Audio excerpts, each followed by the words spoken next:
Hi, everyone. This is Kenneth Over, and welcome to another guided meditation for the monthly empowerment series. Today, we're going to be working on the transformation of shame. And so, first, a few things about shame. I think we can have different names for shame, and oftentimes, depending on like what those definitions are, that can be very personal, or they can come from a system. It can create a lot of confusion, and even like, what emotion are we trying to relate to? So I'm going to say some things in general about shame, but this can also be speaking to shame, remorse, guilt, regret. And what I want to just start by saying, right, regardless of the word that we're using to label sensations and story and experience in our body, right, what we want to do is we want to create a relationship to those sensations, story, emotions, and we want to create a relationship that helps deepen not only like our ability to be human, but our ability to be relational with others and our ability to live purposeful, connected, like beautiful lives. And so if the word shame, you're like, I'm not cool with that word, right? I want to talk about shame and like healthy remorse, then keep them separate, right? Or you could just be like, there's toxic shame and then there's like healthy shame. Or sometimes folks have like toxic shame over here and then like healthy remorse, guilt, or whatever that is, right? Again, like I'm not gonna super focus on the definitions, but what I am is gonna like unpack the distinctions between when we're relating to ourselves in a way that is like functional, and when it collapses our identity structures and collapses our ability to resource. So a few things about like shame. So I think, and these are my opinions, right? They're informed opinions. I've been a counselor for many years, and I worked in the field of family violence for 10 years. So I have an informed opinion, but it's just my opinion, right? I'm not a researcher. I'm none of those things. But what I will say is when I look at traditional communities that have shame as a part of their way of connecting to one another, shame actually creates shared identities, it creates shared stories, and it also defines like what is good, what is just, and what happens when something is like not good and not just, right? Um, and that doesn't necessarily make it good or bad, right? It makes it so that there's costs, but if we can also kind of hold that shame has historically probably been tied to any community, any culture, had folks that were acting in ways that were, I guess, like elevated by the community and ways that were like pushed away. So just so that we can start holding that there's great complexity and again, great historical and generational momentum to shame. And oftentimes when we're talking about shame, we're not necessarily talking about how I relate to myself, but we are talking about how I perceive my community to relate to myself. What I believe other people will think of if I am weak, if I did something bad. And the next piece that is important to consider is that if we can't fully hold shame, we push those things away. And in that pushing away, not only are there aspects of ourselves that we push away, but we also tend to, I'll kind of like give a better example. If we imagine shame to be like a pool, right? If we're already full of shame, then we can't accept any feedback. We can't accept any other reflections that seem out of line with our identity or perspective. And so what tends to happen when that shame is already full, and somebody tries to add to it, is that there's a complete collapse of our identity. And so it sounds kind of overwhelming, right? But sometimes, you know, if I mean, especially when I think about younger versions of myself, I'm like, everything I touch dies. I'm like, why am I such a terrible person? Right? Like, and the reason that's happening is because there's an, like, I'm getting information that my identity can't hold with any contradiction. It's either like I'm infinitely good, or I did this thing and I'm actually really bad. And there isn't any ability to soften and hold that complexity. So I'm talking a lot, but we're gonna show up for these stories and information in our body, and we're gonna do it really like incrementally. So the first thing we're gonna do, again, with any big emotion, and shame is probably as deep as we can like run, what we're gonna do is we're gonna start to just create a container so that we can start to hold the shame fully. So let's start by tuning into the container of this conversation.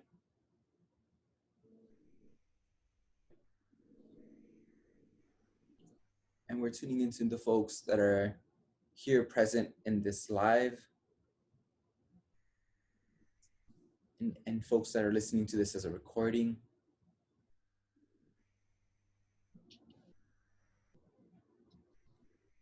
And again, for fun, let's imagine like we include anyone who wants to be free of shame.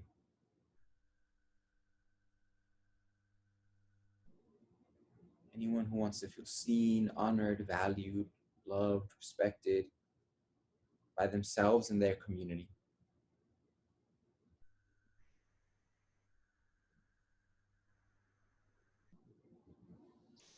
And as we make this container,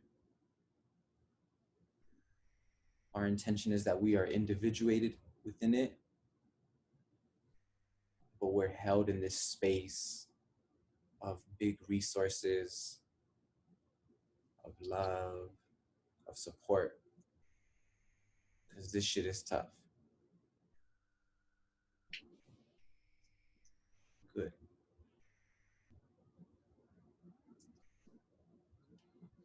Perfect. And then let's imagine like we call on any guides, any beings that could really help us to not only understand and hold shame fully, but also any guides, any guidance from beings that can help us transmute it, can help us like deepen our compassion for others, deepen our ability to be our whole, healthy, integrated selves.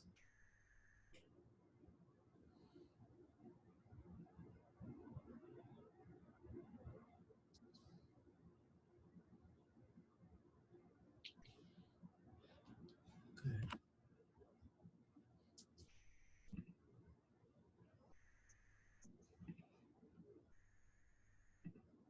Good.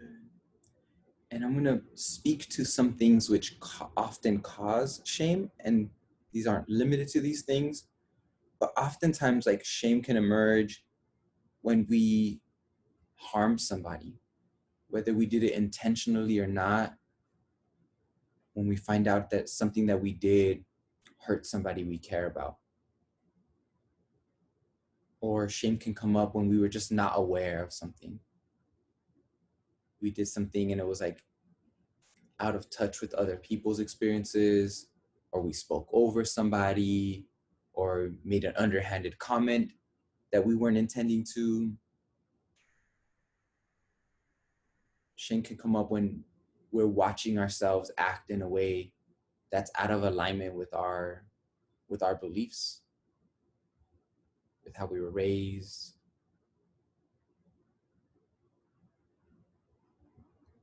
Shame can also come up when we find ourselves acting in a way that's like a pattern, right? So I'm like, here I am, I'm watching Netflix again. I'm like, good job, Ken. Okay.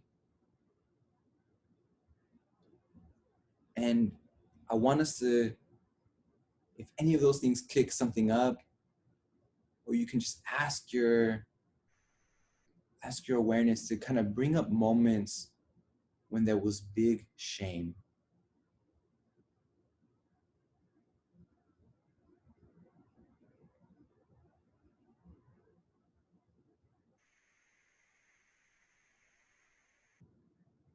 And what I want us to do is pay attention to the story that follows that feeling.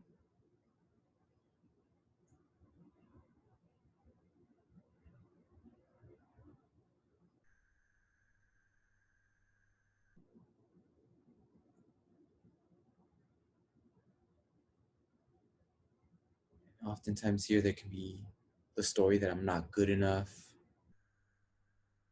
that I'm bad.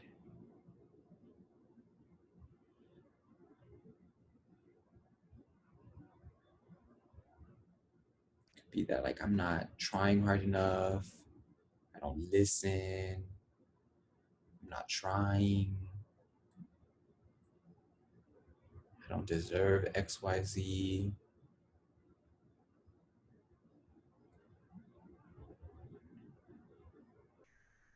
And as we start to identify these emotions, start to find them in your body. Where's this held in your body?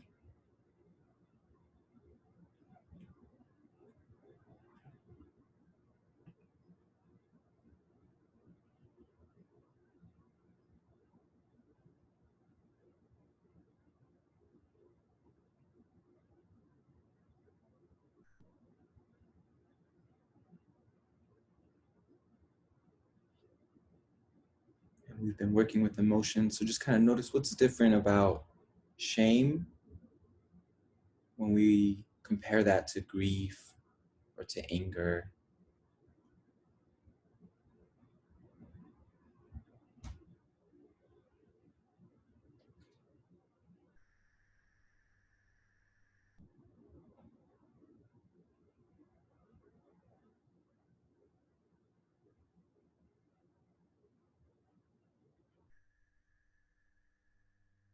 And I was speaking to it earlier, there's often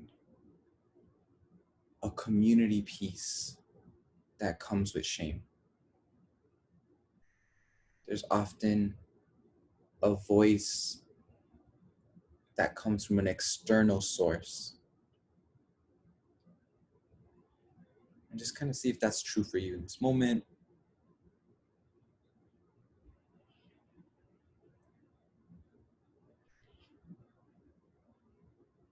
And if it's true, just kind of see who that is. Would I be failing my parents, my family?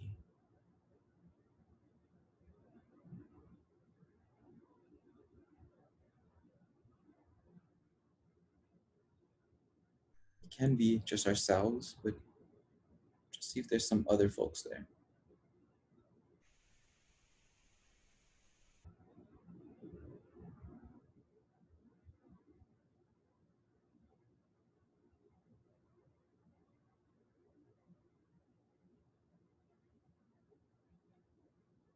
And just to start creating some space, let's imagine that we ask for anybody else's energies to sit outside of our aura. So other people's judgments,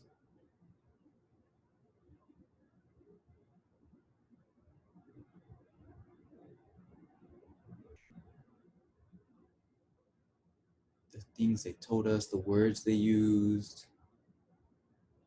Let's just imagine if we create some space.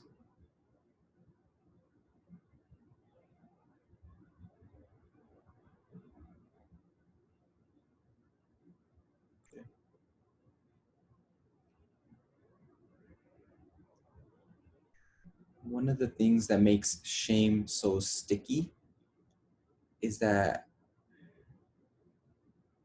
what often happens when somebody says, Ken, you suck, in my mind, I come up with like 10 examples of how they're right. And so, with whatever this shame is connected to, let's imagine like we can bring up little images or little bubbles of all of the moments that reinforce this identity, which is collapsed. Or another way to say that, right, is all of the moments in time that anchor that story.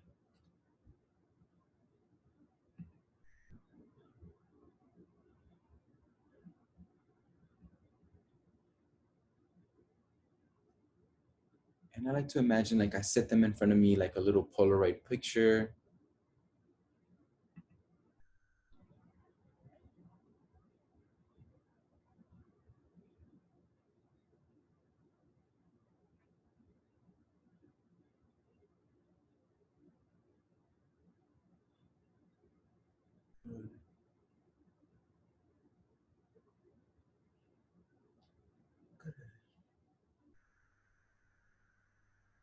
And again, just kind of notice what's the emotional shared thread here.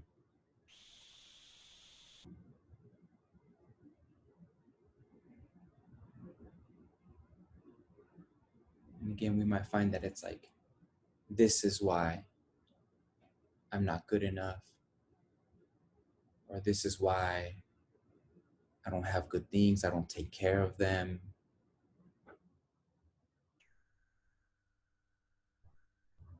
And we can imagine these pictures as almost being like the proof.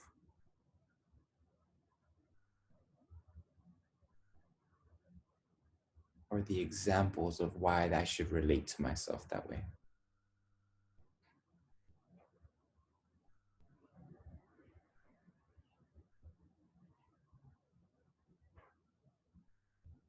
And so the first thing we're gonna do is we're just gonna hold each of these images,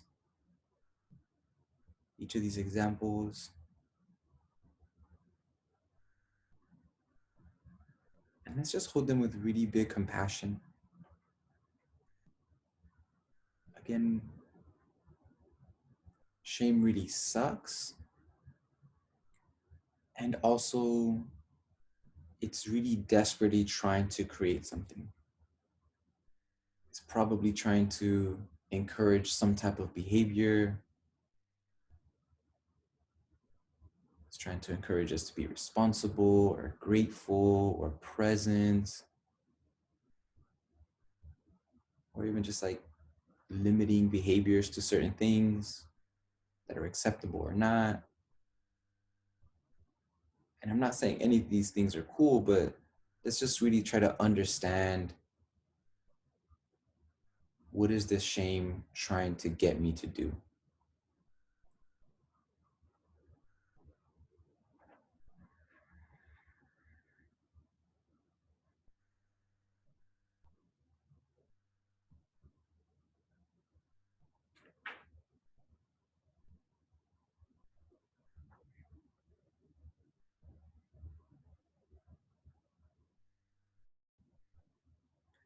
And most likely, it's something we already do really well.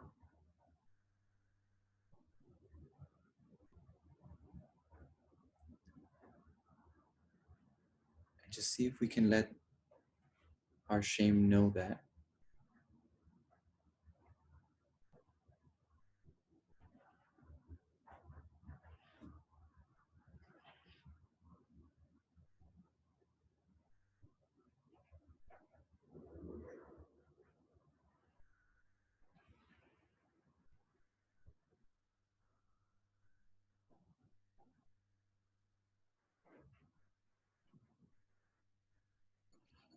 And so, in an example, My shame comes up when I hurt somebody and I start thinking of myself as bad, as not being good enough.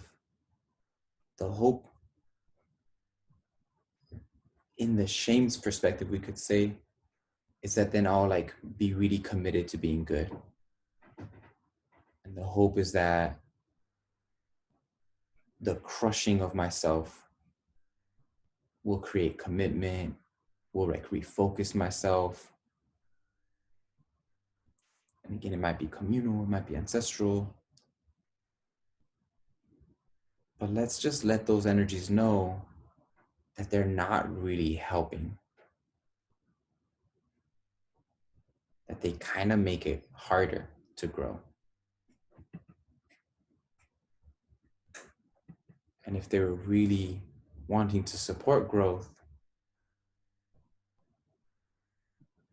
that there might be better strategies.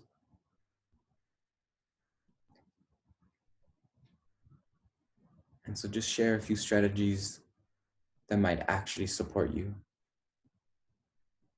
in learning the lessons that are important for you to learn.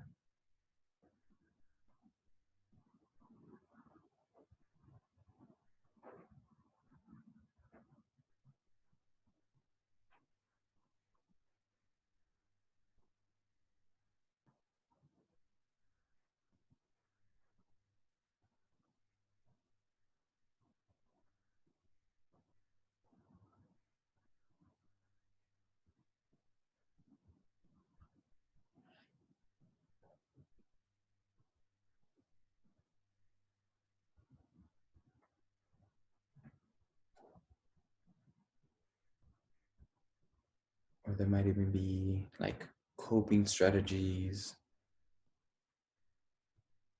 or behavior changes that if instead of feeling shame, we could use those energies to just be more organized, to maybe pay more attention to how our words land for other people.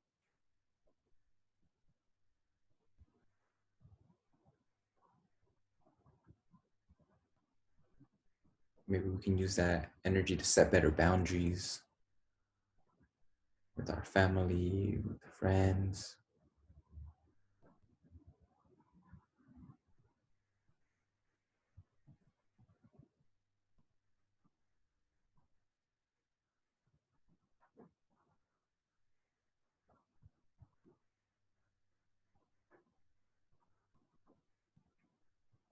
And as those energies begin to shift,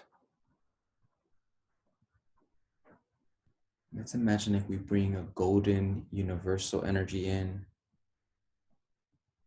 and we start washing those examples, those little pictures with that golden earth energy and golden universal energy.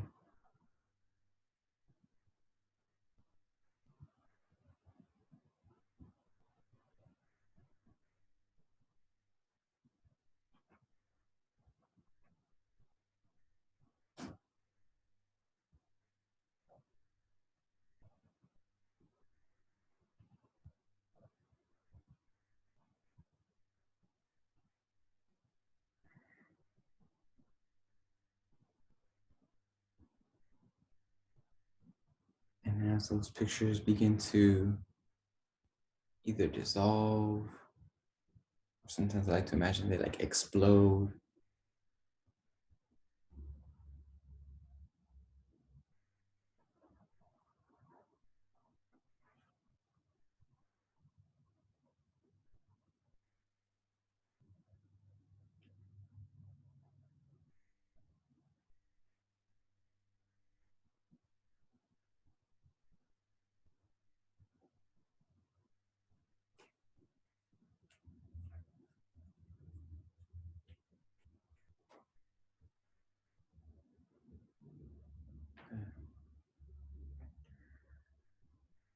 And so let's put a magnet in front of us and behind us to release energies into. And so we're releasing any old identity structures, Again, let's release any limiting beliefs, any stuck energies.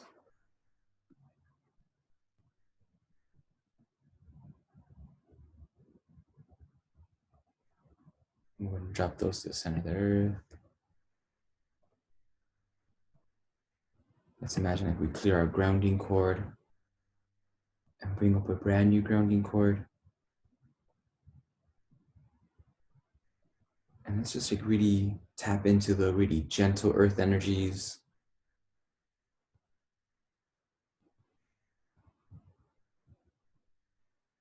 The earth energies that are really like stabilizing, supportive.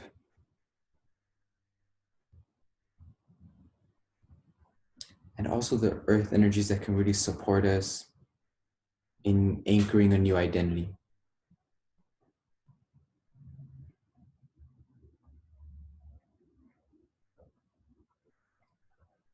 And as we reset our identity and reset our self-concept, imagine that we can really just resource into times in our life where we felt really stable, where we felt certain needs being met.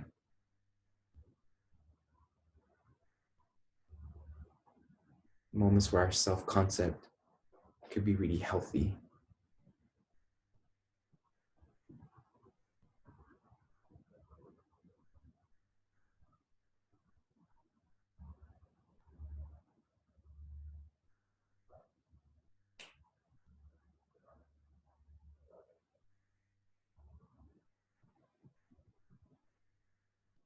Good.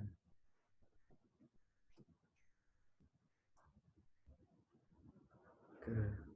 And now we're going to bring a sparkly golden orb.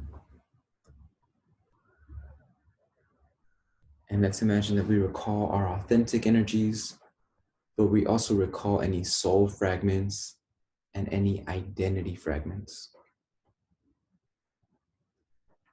And as these energies are being recalled, they're coming back to this sparkly golden orb. They're being blessed, healed.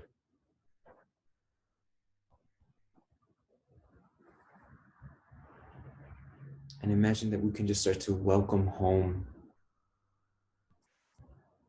these aspects of ourselves.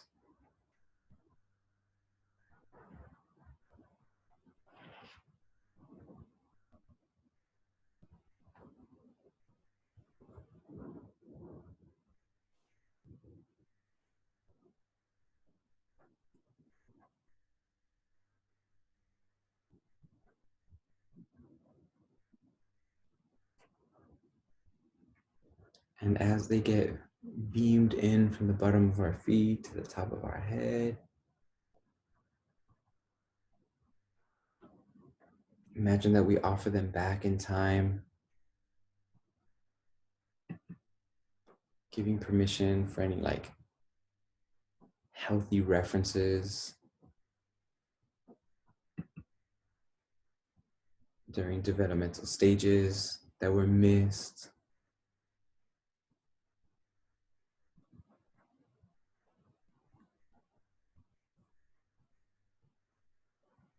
So that could be moments where it was appropriate to be enmeshed with our parents,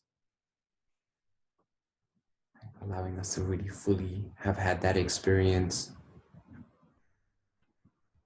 and also had the moments where it was appropriate to have healthy independence, to be setting boundaries, to have autonomy, and allowing those to be filled, along with the moments that it was appropriate to be focused on our friendships, on deepening our sense of community, our sense of belonging.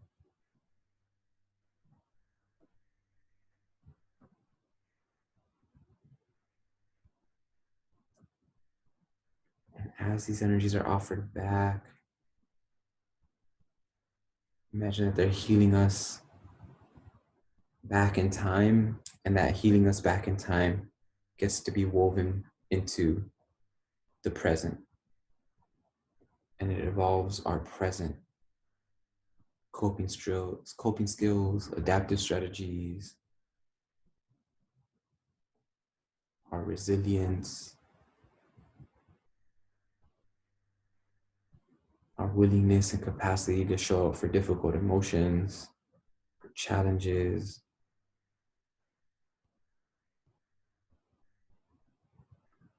It evolves our trust in ourselves and our trust in others.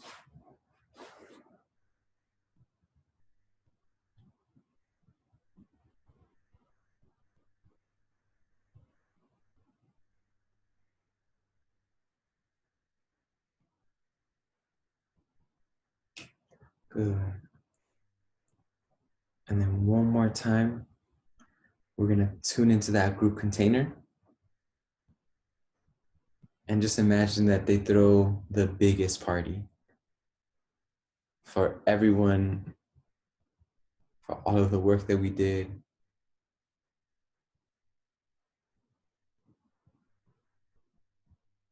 Whether it made sense or not, we all significantly shifted our relationship to shame.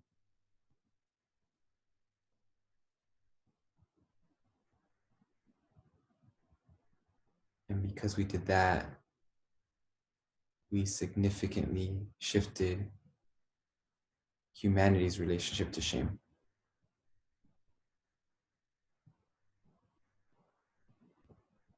And one more time, we're going to put magnets in front of us and behind us.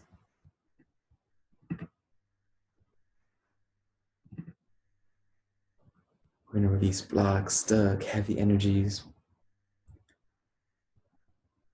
And I haven't talked about this, but there's a lot of karmic energies that I'm going to bring energies to start to release.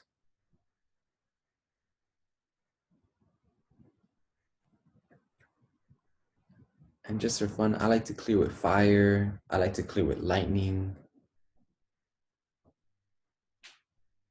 Let's just see what other types of energy can help us clear what's heavy.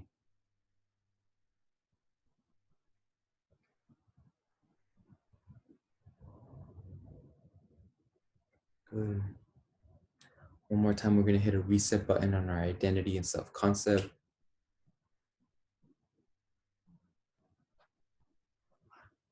One more time, we'll hit a reset button on our reality and our belief structures. We're also going to send a text message to everybody we know to update and evolve our relational network. And then we're going to clear our grounding cord and bring up a brand new grounding cord. And really inviting the nourishing, healing, supportive energies from the earth. And then we're going to bring that sparkly golden orb to recall our authentic energies. They're going to get updated, empowered, enhanced, and then beamed in from the bottom of our feet to the top of our head.